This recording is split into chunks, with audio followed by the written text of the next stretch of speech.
Овчата сипаница се шири низ истокот, потврдени се нови случаи во одгледувалиште во селото Саса во Македонска Каменица. Само за 15 дена оваа болест има зафатено бачила во 4 општини во источниот регион: Свети Николе, Чешиново, Блешево, Делчево и Македонска Каменица.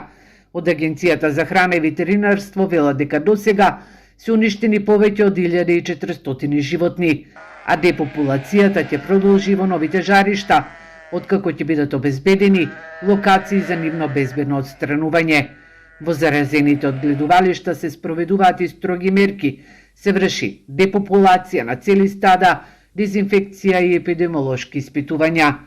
АХВ вчера одржа итен состанок со Сдруженијата на одгледувачи на овци и Сојузот, а на него било посочено дека болеста не представува опасност за луѓето. Биле презентирани и мерките за нејзино сузбивање. Сточарите се информираат дека останува на сила забраната за движење и транспорт на овци и кози.